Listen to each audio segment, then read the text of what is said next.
We originally got dispatched to a grass and woods fire. Arrived on scene, found an abandoned, did have a grass and woods fire, but also found an abandoned two-story residence that was fully involved when we arrived on scene. Crews, so our initial crews on scene asked for additional resources. We asked for the Texas Forest Service.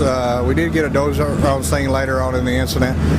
During our attack, though, we did have a spotter plane come over from the Forest Service, and we had a DC-10 drop retardant on it for 3 drops on our fire. It ended up only being about 3 acres, but we're right on the edge of a large residential subdivision. So, what did you think? I mean, when you saw that plane come over the top, did you expect it, or what were you thinking was going on? No, it was not expected. I thought it was kind of it was nice to have it here, but it was not expected. Did you have any radio contact? They said they were going to make a drop to clear out, or no?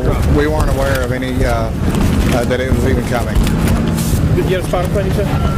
Yes, we had a spotter plane come over and flew around our fire several times, and it was probably 5 minutes after that we heard what we knew was not the spotter plane come over, and he come over and made his first drop.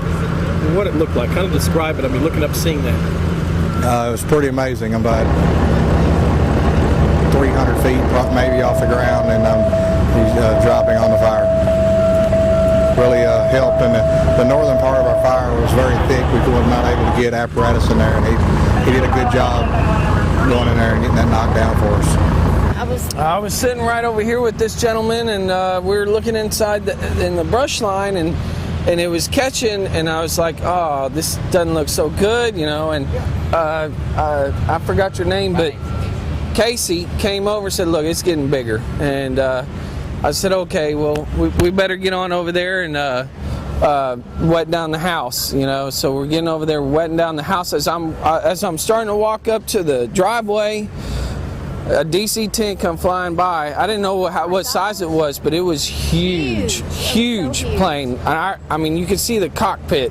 It was so big. And then red just started coming out. And it just dumped, bam, right? And I'm like, I started squatting. It was weird. I hadn't seen that before.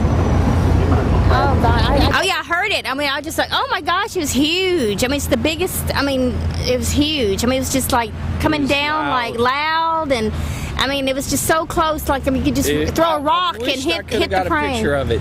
I mean, I was thinking a picture, but I was such in shock I couldn't even think. Like, oh my gosh, this plane is so, like, right there. I'm like I said, you could just throw a rock at it and hit it. It was that close. What did you expect out of the plane? I mean, did you know what it was there for, or did you just think it was coming in? Or no, I knew it was for the fire. I knew it was here to help, you know, put the fire out, because I started seeing the red coming out, you know, to put the fire out. But I was like, oh my gosh, thank goodness that it's here. You know, it's just amazing that it was like here, you know, like that quick. And I kept thinking, God, it was so quick and so fast, you know. But I was just like, thank goodness it was here. You know, I was like, oh my gosh. And it was really scary. And our little 6-year-old daughter, she was really nervous and scared, because she was just like, oh my gosh, will I get new toys? And I said, oh baby, don't worry. I said, it'll be okay. And she goes, I don't think so.